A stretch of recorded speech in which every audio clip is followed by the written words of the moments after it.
She is also working for a very big production, a very big director. Already తనకి work assurance ఇచ్చున్నారు, work చేస్తున్నారు. Also ఒక పెద్ద hero తనకి పర్సనల్ గా తన మేనేజర్ ద్వారా పంపించి we're with you in the fight, we're going to give you work అని కూడా అమ్మాయికి ప్రామిస్ చేయడం జరిగింది. రాకూడదు కాదు, మనకి ఇంకా ఇప్పుడు యాక్చువల్లీ మేము ఇక్కడ అవైలబుల్ గా ఉన్నాం. భరద్వాజ్ గారు చెప్పినట్టుగా మేము భరోసా ఇస్తాము, మీరు మాతో మాట్లాడొచ్చు. ఇక్కడ ఉన్నటువంటి వాళ్ళు, అక్కడ ప్రగతి గారు అందరికీ పరిచయం, నామకం అందరికీ తెలుసు, ఇక్కడ ఉన్నటువంటి అందరూ, వివేక్ గారు తెలుసు, భరద్వాజ్ గారు తెలుసు. ఓహో వీళ్ళు ప్యానెల్లో ఉన్నారు, మేము ఇక్కడికి అప్రోచ్ అవ్వచ్చు అనేటువంటిది ఒక చాలా ఇంపార్టెంట్ అవేర్నెస్ పంపించాలి. నెక్స్ట్ స్టెప్స్ ఆఫ్ అవేర్నెస్ కి చాలానే కృషి చేయాల్సిన అవసరం ఉంది, చాలా ల్యాక్నే ఉంది అక్కడ. Not enough awareness which is happening. Sir దానికి ఒక అవేర్నెస్ కి ఒక ప్రోటోకాల్ డిజైన్ చేశారు. నెక్స్ట్ 1 week 10 days లో వర్కింగ్. ఏంటంటే ఎన్ని వచ్చినాయి అంటే సింగిల్ డిజిట్లోనే వచ్చినాయి అండి, ఇంకా మేము 10ల సంఖ్యలో కూడా రాలేదు. వాటిలో కొన్ని రిజాల్వ్ అయిపోయిన కేసెస్ ఉన్నాయి, కొన్ని యాక్షన్ అంతటితో తీసుకుంటే సరిపోయిన కేసెస్ ఉన్నాయి, కొన్ని మనం చేయలేని కేసెస్ ఉన్నాయి, కొన్ని ఫేక్ కంప్లైంట్స్ ఉన్నాయి. అందులో 2 ఫేక్ కంప్లైంట్స్ ఉన్నాయి. Let me tell you, there are fake complaints and we have taken. అంటే చాలా మంది అడగచ్చు కదా, మహిళలు ఇవి మిస్యూజ్ చేస్తారేమో అని అడగచ్చు కదా. మిస్యూజ్ చేస్తారేమో అనే భయంతో మనం ఇవేం పెట్టకుండా ఉండకూడదు, ఇది ఉండాలి. ఫేక్ కంప్లైంట్స్ కి ఒక సెక్షన్ ఉంది, Kavya will be able to give that fake complaint వస్తే ఏం చేయాలి అనే సెక్షన్ పాష్ యాక్ట్ లో చాలా బాగా మెన్షన్ చేయబడి ఉంది. అండ్ ఇక్కడ కూర్చునేటువంటి కమిటీ ఎంక్వైరీ చేసినప్పుడు ఫ్యాక్ట్స్ బాగా ఫైండ్ అవుట్ చేస్తారు. ఫేక్ కంప్లైంట్ వచ్చినప్పుడు ఏం చేయాలో కూడా మనం వచ్చేసాం, కూడా యాక్షన్ తీసుకోవడం జరిగింది. సారీ అండి,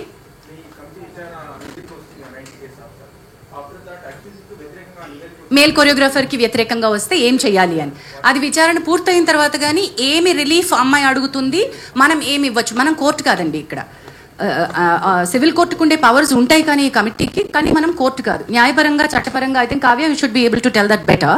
Kavya, would you want to add? అంటే ఎవ్రీ కంప్లైంట్ అంటే ఎన్ని ప్రూవ్ అవుతాయో ఆయన మీద తెలియదు కదా వచ్చిన ఎలిగేషన్స్లో.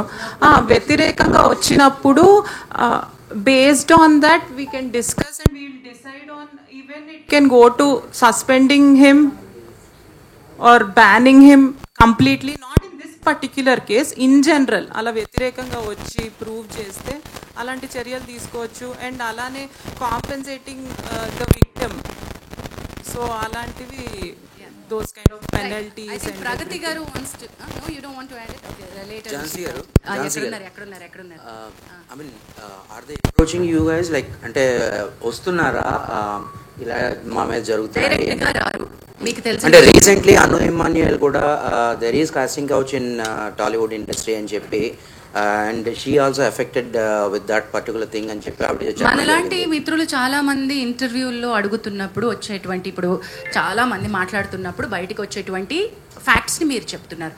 మనం ఏంటంటే ప్రతిదీ సుమోటోగా తీసుకోవడానికి ఇక్కడ కమిటీ లేదు, మీకు తెలిసిన విషయమే. చట్టాలు చేసేదే సుమోటోగా చేయలేకపోతున్నాం. ఇక్కడ మెకానిజమ్స్ తగినన్ని, ఇందాక నేను చెప్పినట్టు మళ్ళీ చెప్తున్నాను, మనకి తగినట్టుగా సరిపోయినన్ని తగిన మెకానిజమ్స్ మన దగ్గర మనం క్రియేట్ చేసుకోవాలి. ఉన్నది ఒకటి, ఇక్కడ we're here to deal with them. So ఈ అమ్మాయి కూడా, ఇప్పుడు మనం మాట్లాడుకుంటున్న కొరియోగ్రాఫర్ కూడా ఫస్ట్ ఈ ప్యానెల్ దగ్గరికి రాలేదు. అన్ని రకాలుగాను ఎక్కడెక్కడికి వెళ్తే నాకు న్యాయం జరుగుతుంది, నాకు వర్క్ కావాలి, నాకు కార్డు కావాలి, నన్ను ఇబ్బంది పెడుతున్నారు, నాకు డాన్సర్స్ని ఇవ్వట్లేదు, నాకు వర్క్ హెరాస్ చేస్తున్నారు. Though she is getting her independent work. Producers like Vivek Kuchibhotla, big producers, big సినిమాలు, బిగ్ యాక్టర్స్, గుడ్ ఫిల్మ్స్. ఇప్పుడు మనమే లాంటి దానికి ఆయన వర్క్ ఇచ్చారు. శర్వానంద్ గారి సినిమాకి వివేక్ గారు కూడా ఆవిడకి వర్క్ ఇచ్చారు. So I should be taking that. I am sorry మీరు అంటుంది. Thanks Sanjana. There are many people who speak in your interviews. వాళ్ళు కనుక whoever it is speaking, they can come and put in a letter here. Definitely we'll take it up. Ask her. No, how will we take it? We don't know. We can't just take it like that. We can't just take it like that, Fani garu. They have to approach us. Approach us in a sense, complaint రూపంలో రావాలి. పండి గారు, మీకు ఒకసారి నేను మనం WCC అప్పుడు మాట్లాడినప్పుడు మీకు ఎవరన్నా వచ్చినప్పుడు నాకు ఫార్వర్డ్ చేయండి సార్, కంప్లైంట్ వచ్చినప్పుడు అన్నాను.